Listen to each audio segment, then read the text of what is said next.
कर्पूरगौरं करुणावतारं संसारसारं भुजगेन्द्रहारं सदा वसन्तं हृदयारविन्दे भवं भवानी सहितं नमामि, भवं भवानी सहितं नमामि।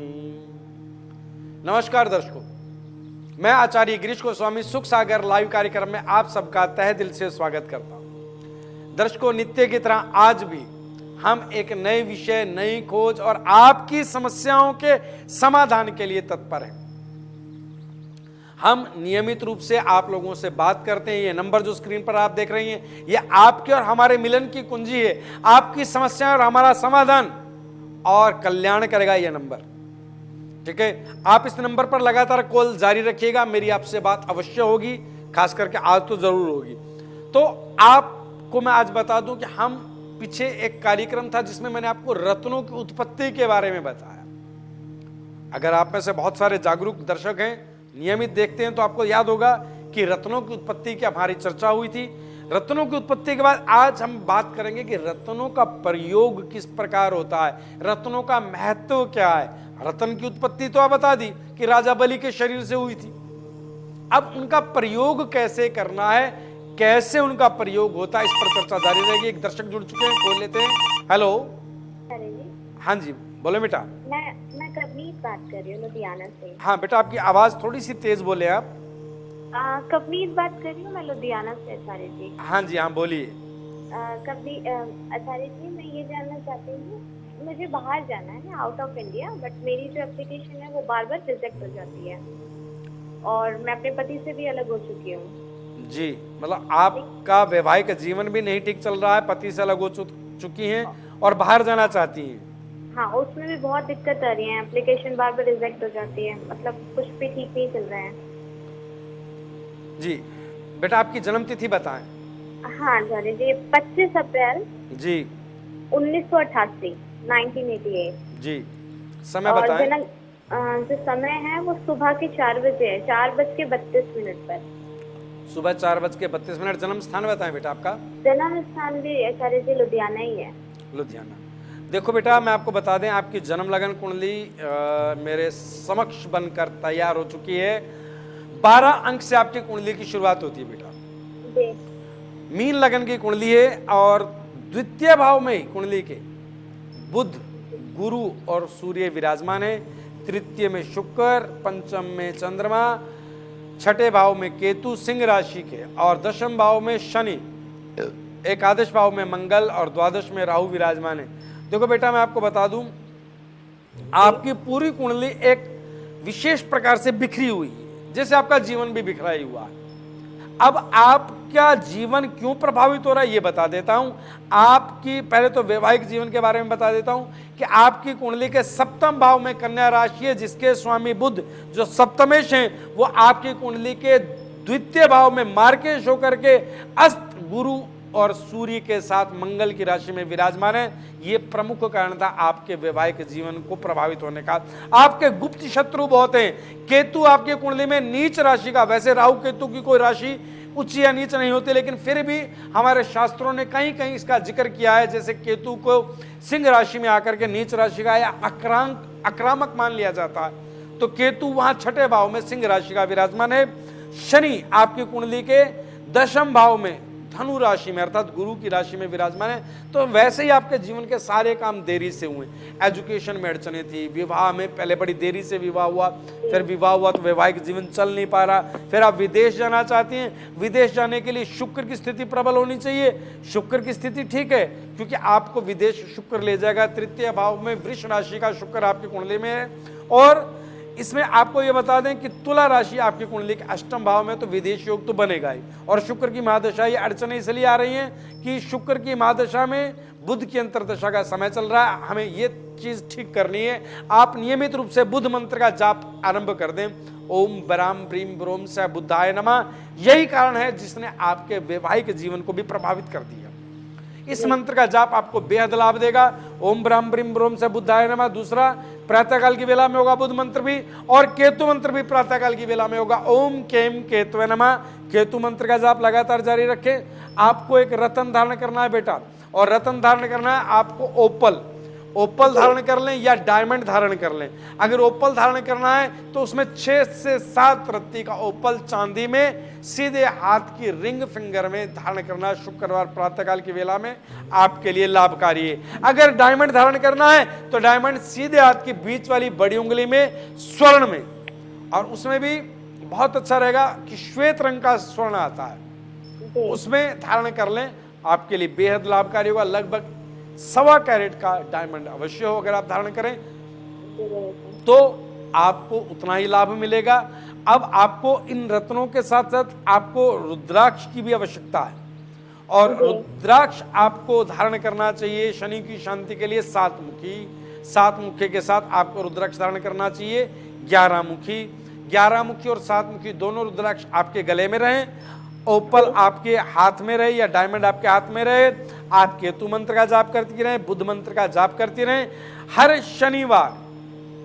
शनिवार आपने गरीबों को केतु के निमित्त कुछ दान देना है, कुछ भी खाने पीने की वस्तु, आप जलेबी दान दे दें, गुड़ दान दे दें, केतु के निमित्त कोई भी अन्न दान दे दें, आटा दान दे दें, बस केतु के निमित्त कि आपको कुछ खाने की वस्तु दान देनी।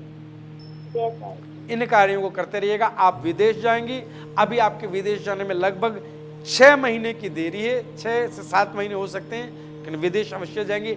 आगे का जीवन आपका अच्छा चलेगा। जय महाकाल। हम दर्शकों बात कर रहे थे रत्नों को लेकर के कि रत्नों के प्रयोग में किस तरह की स्थितियां बनती हैं, क्या क्या विचारणीय विषय आते हैं, और रत्नों के प्रयोग का महत्व क्या है, और रत्न हमें कहां से मिल सकते हैं। सबसे पहले रत्न हैं क्या, आप ये समझ लें। आज की पद्धति के हिसाब से इसके बहुत सारे मेथड हैं, बहुत सारी अलग अलग कथाएं और गाथाएं रत्नों को लेकर के, लेकिन आपको समझाने के लिए आपको बता दूं कि रत्न क्या है। कलर थेरेपी है। कलर थेरेपी जैसे यूनान में बहुत सारे लोगों का इलाज कलर थेरेपी ट्रीटमेंट होता है, वहीं से किया जाता है। जैसे किसी को बुखार है तो वो क्या करते हैं, रेड कलर की कांच की बोतल से उनमें पानी भर देते हैं और उसे सूर्य की रोशनी में रख देते हैं। रेड कलर की बोतल है वो 7 दिन से धूप में रखी हुई है, ब्लैक कलर की बोतल है वो 5 दिन से धूप में रखी हुई है, येलो कलर की बोतल है वो 6 दिन से धूप में रखी हुई है, ग्रीन कलर की बोतल 9 दिन से धूप में रखी हुई है। उन पे लिखा है कि इसको 9 दिन हो चुके हैं, इसको 7 दिन हो चुके हैं, ये 8 दिन के लिए रखी है। तो वो कलर थेरेपी ट्रीटमेंट है कि कांच में से, उस कलरफुल कांच में से सूर्य की किरणें जल को प्रभावित करती हैं और वो व्यक्ति के रोग निवारण में काम आता है। ये पूरी एक ट्रीटमेंट थेरेपी है, कलर थेरेपी। आपका कोई भी रोग कलर थेरेपी से ठीक किया जा सकता है, आपकी सोच को बदला जा सकता है। ये साइंटिफिक है, विज्ञान है, यूनानी चिकित्सा पद्धति में ये। तो एक दर्शक जुड़ गए, कॉल लेते हैं। Hello hello hello. हाँ जी जी, मेरा नाम माया है, मुझे अपनी बच्ची के बारे में जानना है। हाँ जी माया बोलिए, क्या नाम है बच्चे का? बच्ची का नाम महिमा है। महिमा जी। जी डेट ऑफ उसकी बर्थ जो जन्म तिथि है 12 अगस्त 2008। 12 अगस्त 2008 जी। जी और दोपहर का जन्म हो गया उसका 1:10। दोपहर 1:10 का जन्म है जी। जन्म स्थान बताएं बेटा उसका। जी उनका जन्म जो हुआ है बच्ची का धनबाद में हुआ है, धनबाद झारखंड। जी जी देखो बेटा, आपको बता दें महिमा की जन्म लगन कुंडली मेरे समक्ष बन करके तैयार। क्या पूछना चाहती हैं बताएं? मुझे बस ये पूछना था क्योंकि उसका पढ़ाई में बिल्कुल ध्यान नहीं है, खेलती है बाहर जाके जी, और ना हमारी बात सुनती है, माता पिता को तो बिल्कुल कहना नहीं मानती है। देखो बेटा 8 अंक से कुंडली की शुरुआत हो रही है, अर्थात वृश्चिक लगन की कुंडली है। गुरु कुंडली के द्वितीय भाव में विराजमान है और तृतीय भाव में राहु विराजमान है कुंडली के। अब इसके बाद सीधा नवम भाव में केतु सूर्य के साथ, बुध शुक्र शनि दशम भाव में, मंगल एकादश भाव में। देखो बेटा एक तो मैं आपको बता दूं कि इस बच्ची की कुंडली में एक योग है जिसे काल सर्प दोष कहते हैं। काल सर्प दोष योग जिस बच्चे की कुंडली में होता है उसके जीवन में बहुत सारी अड़चनें और बाधाओं के बाद जीवन बहुत बड़े स्तर पर भी जाता है। ऐसे बहुत सारे केसों में देखा गया है। अब इस इसके बच्चे लिए की कोई कुंडली उपाय है? में पढ़ाई को लेकर के कुछ अड़चने बनी हुई हैं, उसके कई कारण बन रहे हैं कि ये जो समय है, एक तो इस बच्ची पर एक दशा भी चल रही है शुक्र की, जो कि ये समय नहीं है। तो अभी शुक्र की दशा चल रही है और शुक्र की दशा में राहु की अंतर्दशा चल रही है। एक ये कारण है कि ये बच्ची चंचल ज्यादा है, और विद्या का भाव जो है कुंडली के पंचम भाव में मीन राशि, जिसके स्वामी गुरु इनकी कुंडली में वक्री द्वितीय भाव में चंद्रमा के साथ विराजमान है। तो ये भी एक कारण है कि पढ़ाई में अभी मन नहीं लगेगा। शुक्र की महादशा है, उसमें बिल्कुल मन नहीं लगेगा। तो बेटा उपाय समझ लें क्या करना है। सबसे पहले इस बच्ची को 4 मुखी रुद्राक्ष गले में धारण करवा दें। 4 मुखी रुद्राक्ष गंगा जल कच्चे दूध से धो करके सफेद धागे में या चांदी के चैन में सोमवार के दिन गले में धारण कराना, विद्या के भाव से। पहला कार्य। दूसरा कार्य, आप माता हैं, इसके निमित्त आपको जाप करना चाहिए राहु का। सायंकाल के वेला में सूर्य अस्त हो जाने के पश्चात ओम ब्राह्म ब्रीम ब्रोम सह राहुवे नमः, इस कार्य को करें। इस बच्ची के लिए एक गायत्री यंत्र, गायत्री यंत्र चांदी का बनता है बेटा, बहुत अच्छा रहेगा कि चांदी का गायत्री यंत्र इस बच्चे के लिए बनवा लिया जाए और वो किसी बर्तन में जल के साथ रात्रि में रख दिया जाए। प्रातःकाल इस बच्चे को उस गायत्री यंत्र का जल पिलाया जाए और फिर इस बच्ची के गले में एक रतन धारण रहे और वो रतन हो पन्ना। पन्ना क्योंकि बुध इनकी कुंडली में चतुर्थ स्थान पर दृष्टि डाल रहा है, लेकिन अस्त है, शुक्र शनि के साथ है, पीड़ित भी है। तो पन्ना अगर गले में धारण रहे तो विद्या का भाव और बढ़ने लगेगा। 5 से 6 रत्ती हो तो भी चलेगा पन्ना। तांबे में या पंच धातु में गले में धारण कराएं, चांदी में नहीं। और धागे में, उसी धागे में जिसमें रुद्राक्ष उसी में धारण करा सकते हैं। इन कार्यों के चलते इस बच्चे की विद्या का भाव बढ़ने लगेगा। बच्ची के भाग्य में विद्या अच्छी है, सरकारी नौकरी का योग भी है, इसलिए चिंतित ना हो। ये कुछ समय है, राहु की अंतर्दशा का जितना समय है यही इसकी विद्या में अड़चने और चंचलता का समय है। खेलने दीजिएगा, जीवन में उन्नति करेगी, मेरा आशीर्वाद है। जय महाकाल। हम दर्शकों बात कर रहे थे रत्नों की। रतन, हम बता रहे थे कि रतन बहुत महत्व रखते हैं जीवन, आपके जीवन की काया को पलट सकते हैं,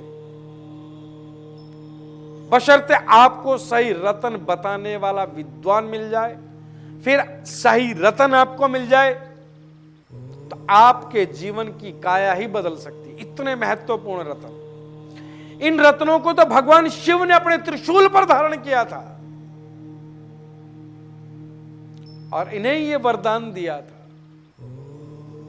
कि जीवन में पृथ्वीवासियों के भाग्य को बदलने में सक्षम होंगे, पर ये मिलेंगे बड़े कर्मों से, अगर आपके सत्कर्म है तो। वरना विद्वान नहीं मिलेगा, रतन नहीं मिलेगा। और जिन्हें मिल जाते हैं विद्वान, उन्हें उनकी कदर नहीं होती, उन पर विश्वास नहीं होता। वो आपका दुर्भाग्य है कि आपको कोई विद्वान मिला और आपको उस पर विश्वास नहीं हुआ, तो ये दुर्भाग्य भी आपका है। ऐसे कर्म करें कि दुर्भाग्य छटने लगे। तो हम बात कर रहे थे रत्नों की। रतन, सबसे पहले रतन कितने प्रकार के होते हैं आपको बता दे। प्रमुख जो रतन है वो 9 प्रकार के हैं। प्रमुख रतन कितने प्रकार के हैं? 9 प्रकार के रतन हैं। अभी आपको बताऊंगा, दर्शक जुड़ गए, कॉल लेता हूं। Hello hello. नमस्कार गुरुजी। हाँ नमस्कार नमस्कार। गुरुजी मैं सोहित बात कर रहा हूँ। हाँ जी बोलिए। गुरुजी मेरा काम नहीं चल रहा है और 1 महीना पहले ना मेरा एक्सीडेंट हुआ था। और अभी गुरुजी मेरे पैरों में बहुत दिक्कत है, चला नहीं जाता। सोहित, आपकी जन्म तिथि बताएं बेटा। गुरुजी 26 जनवरी 1981 सुबह 5:05 का जन्म है, अलीगढ़ का। 26 जनवरी 1981 जी। सुबह 5:05 अलीगढ़। जी जी गुरुजी। अलीगढ़ में हमारे एक मित्र रहते हैं, विवेक, जानते हैं? नहीं गुरुजी। अच्छा कोई बात नहीं, हमारे बड़े अच्छे मिलने वाले हैं श्री विवेक जी, हम बड़ा प्रेम करते हैं उनसे। अच्छा, आपकी जन्म कुंडली बनके तैयार है। 9 अंक से आपकी कुंडली की शुरुआत हो रही है। जी गुरुजी। 9 अंक से आपकी कुंडली की शुरुआत हो रही है। धनु लगन की कुंडली है, शुक्र कुंडली के लगन में विराजमान है। द्वितीय भाव में मंगल, केतु, सूर्य, बुध, और फिर सीधे राहु अष्टम भाव में, दशम भाव में शनि चंद्र गुरु के साथ विराजमान है। बेटा आपको बता दें, आपकी जन्म कुंडली में एक दोष बनता है जिसे काल सर्प दोष कहते हैं। जी गुरु जी। काल सर्प दोष जीवन में बहुत प्रभावित करता है, संघर्ष की स्थितियों को खड़ा कर देता है जी। और जीवन संघर्षमय हो जाता है। आप क्या पूछना चाह रहे थे? आप क्या पूछना चाह रहे थे सोहित? गुरुजी बस ये है कि काम नहीं चल रहा है और 1 महीना पहले ना एक्सीडेंट हुआ काम था। नहीं चल रहा है, यही। और 1 महीना पहले एक्सीडेंट हुआ, यही ना? तो आपको जी, बता जी, दे जी। काम क्यों नहीं चल रहा है। गुरु और शनि आपकी कुंडली के कर्म स्थान में विराजमान है। गुरु वक्री और शनि चंद्रमा के साथ आपके कर्म स्थान में विराजमान है। काम चले कहां से? कर्म स्थान तो आपका प्रभावित है। फिर आय भाव, जहां से इनकम का भाव बनता है, वहां तुला राशि, तुला राशि के स्वामी शुक्र गुरु के साथ लगन में विराजमान है, गुरु की राशि में। तो आपके जीवन में बाधाओं का योग बहुत ज्यादा है। गुरुजी और कुछ उपाय दुर्घटना बताइए क्यों गुरुजी। हुई आपको ये भी बता दें सोहित। दुर्घटना का कारण ये था कि आपके ऊपर जो दशा चल रही है उसमें राहु का प्रभाव था गोचर में, तो उसने आपको चोट दे दी। चोट भी काफी लगी आपको। हड्डी टूटी थी क्या? ये गुरुजी टांग में ज्यादा चोट लगी, टांग की हड्डी जो है ना वो फ्रैक्चर हो गई। हाँ, राहु का जो योग बना हुआ है ये बोन फ्रैक्चर मतलब हड्डी की स्थिति को प्रभावित कर रहा है। कोई बात नहीं बेटा, आप उपाय समझ लें क्या करने। सबसे पहले शनि मंत्र का जाप करना है शाम के समय। ओम प्राम प्रीम प्रोम सह शनिश्चराय नमः, पहला कार्य। फटाफट नोट करते जाएं बेटा उपाय। और गुरु मंत्र प्रातः काल की वेला में ओम ग्राम ग्रीम ग्रोम सह गुरुवे नमः, ये 2 कार्य आपको प्रातः काल की वेला में करने हैं। अब आपको सायंकाल की वेला में क्या करना है? काल सर्प दोष निवारण मंत्र का जाप करना है। काल सर्प दोष यंत्र के समक्ष, मतलब पंच धातु से निर्मित अगर काल सर्प दोष निवारण यंत्र आपको मिल जाता है तो उस यंत्र के समक्ष आपको मंत्र जाप करना है। ओम हिरिंग ठा ठा ठा स्वाहा, इस मंत्र का 108 बार सायंकाल की वेला में जाप। एक मुखी रुद्राक्ष आपके लिए बेहद लाभकारी है।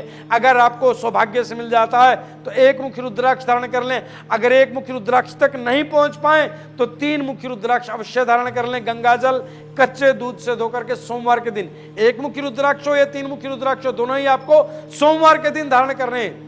अगर दोनों धारण कर लेंगे तो अति उत्तम हो जाएगा। ठीक है, ये धारण करें। अब आपको बता रहे हैं कि आपको रतन धारण करना है। और रतन जो धारण करना है बेटा, आपको क्या करना है? रतन जिससे आपका जीवन सुचारू रूप से चल पाए, आपको आपके सौभाग्य के लिए पन्ना धारण करना है। जी गुरु। कर्म स्थान में कन्या राशि है आपकी, जिसके स्वामी बुध द्वितीय भाव में धन भाव में बैठे हैं। अब स्थिति को ऐसे बदला जा सकता है। भाग्य जो आपके कर्मानुसार बन गया वो तो बन गया, लेकिन भृगु जी ने आपके भाग्य की कुछ स्थितियों को, जनमानस की स्थितियों को ठीक किया जा सके, उसके लिए एक विद्या का निर्माण किया जिसे ज्योतिष कहते हैं, जिस पर आज मैं कार्य कर रहा हूं। आपके भाग्य की स्थिति को संवारा जा सकता है, ठीक किया जा सकता है, बशर्ते आप उतने लगन विश्वास के साथ करें। पन्ना धारण करें। पन्ना आपको धारण कैसे करना है? पन्ना धारण करना है पंच धातु में या स्वर्ण में। सीधे हाथ की सबसे छोटी उंगली में बुधवार प्रातःकाल की वेला में गंगा जल कच्चे दूध से धो करके पीपल के पत्ते पर अंगूठी को रख के धूप दीप दिखा करके मंत्र जाप करें। ओम बुद्धाय नमः 108 बार। और फिर अंगूठी को धारण करके अंगूठी को दक्षिणा छुआ करके किसी ब्राह्मण को दे दें। और ये अंगूठी धारण करने की विधि है, ऐसा कार्य कर लें। और आपको एक कार्य और करना है, आपको हर शनिवार पीपल में जल देना है, काले तिल डाल करके। शनि कर्म स्थान को प्रभावित कर रहा है, पीपल में जल आप अवश्य दें। राहु कुंडली के अष्टम भाव में है। शनिवार सायंकाल में बहते जल में कोयला प्रवाहित करें। इन कार्यों के साथ आपका जीवन बढ़ने लगेगा, सब कार्य सुचारू रूप से चलने लगेंगे। जय महाकाल। जय महाकाल गुरु। आपको रत्नों का महत्व बता रहा था। रत्न 9 प्रकार के रत्न होते हैं, यहीं तक हमारी बात हुई थी। 9 प्रकार के रत्न कौन कौन से हैं? और इन रत्नों के उप रत्न भी होते हैं। रत्न है, इनके उप रत्न भी।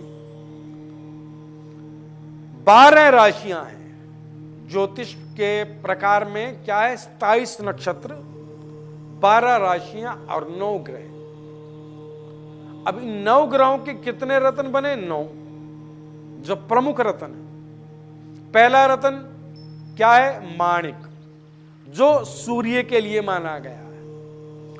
माणिक सूर्य द्वारा संचालित होता है, मैरून रंग का ये माणिक होता है।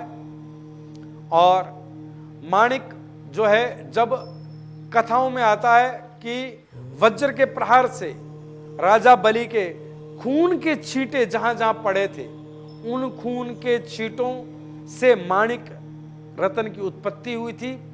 और माणिक रत्न सूर्य की संचालित करने में आपके लिए सक्षम है, सूर्य के अंशों को प्रबल करता है, सूर्य की स्थिति को बदल सकता है। पहला रत्न माणिक। एक दर्शक जुड़ गए, कॉल लेता हूं। हेलो जी नमस्कार गुरुजी। हाँ नमस्कार, आपकी आवाज नहीं आ रही, थोड़ा तेज बोले। हेलो। हाँ जी बोले बेटा, क्या नाम है हाँ आपका? नमस्कार, उषा नाम है गुरुजी मेरा। उषा? जी जी हाँ उषा बोले बेटा। जी, मेरे घर में बहुत ज्यादा लड़ाई झगड़े होते हैं, बच्चे बात नहीं मानते, घर में सुख शांति बिल्कुल भी नहीं है, बहुत ज्यादा परेशान हूँ। उषा आपकी जन्म तिथि बताएं बेटा। 6 मार्च 1980। 6 मार्च 1980। जी जी। समय बताएं बेटा आपका। शाम को 7:10 का समय है, जयपुर राजस्थान का। जयपुर राजस्थान जी, शाम का। देखो बेटा उषा, आपकी जन्म लगन कुंडली मेरे समक्ष और मैं देख पा रहा हूं कि क्या कारण है, क्यों ऐसा हो रहा है। बेटा आपकी कुंडली 6 अंक से शुरू होती है, अर्थात कन्या लगन की कुंडली है। शनि आपकी कुंडली के लगन में विराजमान है, द्वितीय भाव में चंद्रमा, छठे भाव में बुध सूर्य केतु के साथ, अष्टम भाव में शुक्र और द्वादश भाव में मंगल राहु गुरु के साथ विराजमान है। आपको बता दें आप मांगलिक भी हैं। द्वादश भाव का मंगल है आपका, मंगल और राहु के कारण अंगारक योग बन रहा है। शुक्र अष्टम भाव में मंगल की राशि में बैठा है और मंगल अंगारक योग बना रहा है, तो शुक्र का फल भी अच्छा नहीं आ रहा है। तो आपको करना क्या है, आपको सबसे पहले नित्य प्रातःकाल की वेला में मंगल मंत्र का जाप करना है। ओम कराम करीम क्रोम सह भौमाय नमः 108 बार। 108 बार मंगल मंत्र का जाप आपको नियमित रूप से करना प्रातःकाल। सायंकाल की वेला में राहु मंत्र का जाप आपके लिए बेहद लाभकारी है। ओम भ्राम भ्रीम ब्रोम सह राहुवे नमः। एक आपको रुद्राक्ष 6 मुखी और 2 मुखी दोनों रुद्राक्ष एक साथ धारण करने हैं बेटा।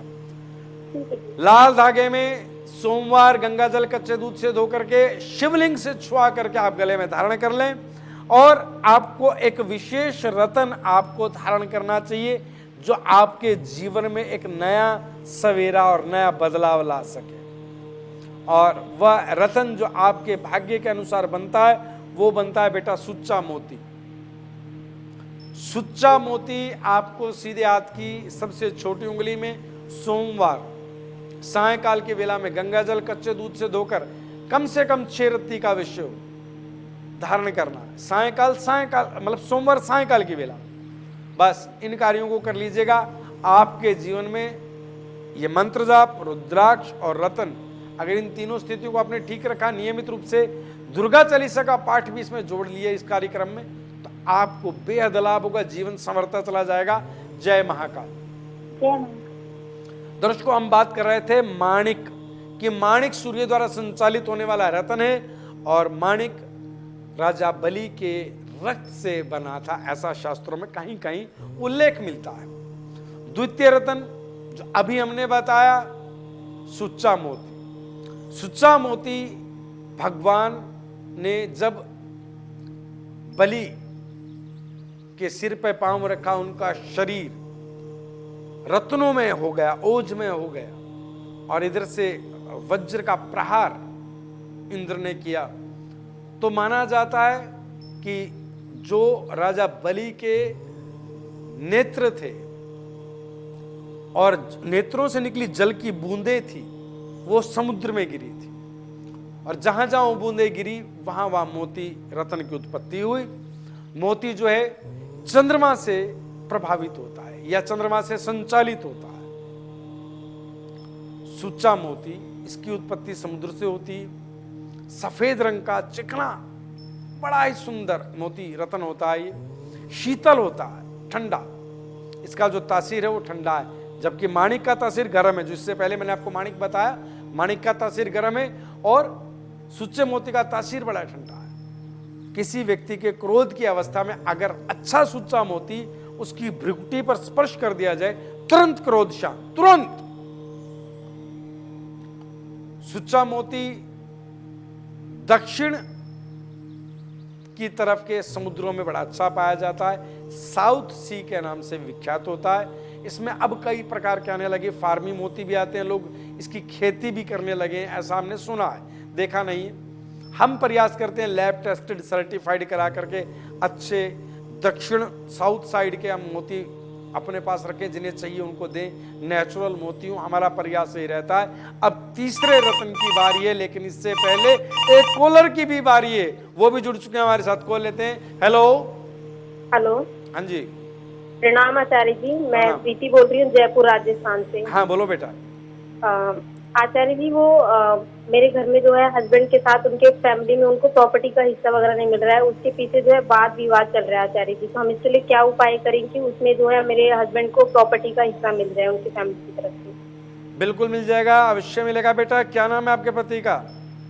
हस्बैंड का नाम है Suresh. Suresh. Date of birth बताएं बेटा सुरेश की। Acharya ji, date of birth नहीं मालूम है हमें उनकी। डेट ऑफ बर्थ नहीं मालूम, कोई बात नहीं। सुरेश के पिता का नाम बताएं बेटा। उनके फादर का नाम है किशन। हाँ जी। किशन। माता जी का नाम बताएं। ममता। ममता। जन्म स्थान बताएं बेटा। प्रयागराज यूपी। बेटा 3 बार जय महाकाल बोलते हुए लाइन पे बनी रहें। जय महाकाल, जय महाकाल, जय महाकाल। हर हर महादेव।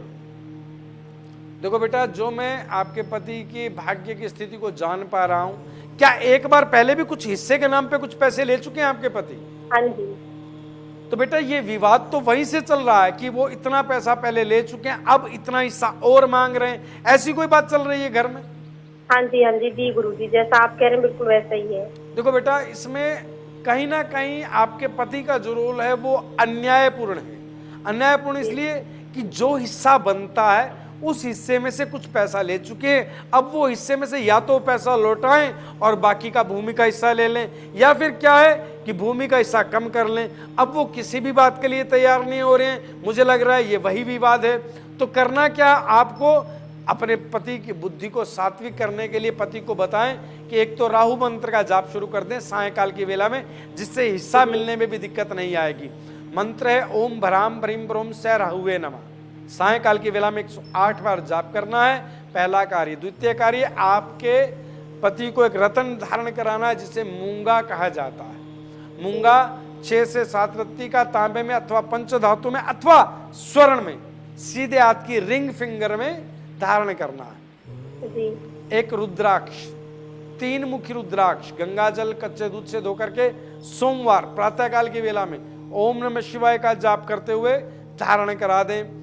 और नहीं तो एक कार्य और भी कर सकते हैं कि आपके पति को बोलें नियमित रूप से दुर्गा चालीसा का पाठ अवश्य करते रहें। बस इन सब कार्यों से आपके जीवन में जो घरेलू विवाद है, प्रॉपर्टी को लेकर के विवाद है, आपके भी पति से अनबन रहती है, ये सब स्थितियां ठीक होती चली जाएंगी। जय महाकाल। दर्शकों, हम बात कर रहे थे रत्नों को लेकर के और हम पहुंचे थे तृतीय रत्न पर, और तृतीय रत्न है पन्ना। पन्ना हरे रंग का होता है और पन्ना जो है चिकना हरे रंग का। पन्ना बहुत महंगा रत्न है क्योंकि ये बड़ा कच्चा सा रत्न होता है, ये बहुत जल्दी टूट भी जाता है। अगर सही कारीगर ना हो इस अंगूठी में जड़ने वाला तो ये टूट भी जाता है। पन्ना जो है वो इस प्रकार माना जाता है कि जहां जहां राजा बलि की नसें गिरी, नसों से, वहां वहां रत्न पन्ना जो है उत्पन्न हुआ। अब आज इतना ही पन्ने के बारे में, आगे रत्नों की चर्चा फिर करेंगे। आज आपके अंदर बैठे आत्मा स्वरूपी परमात्मा को नमन करते हुए, मैं प्रणाम करते हुए आप लोगों के निमित्त प्रार्थना करता हूं। ओम सर्वे भवन्तु सुखिनः, सर्वे सन्तु निरामया, सर्वे भद्राणि पश्यन्ति, मा कश्चित् दुःखभाग् भवेत्।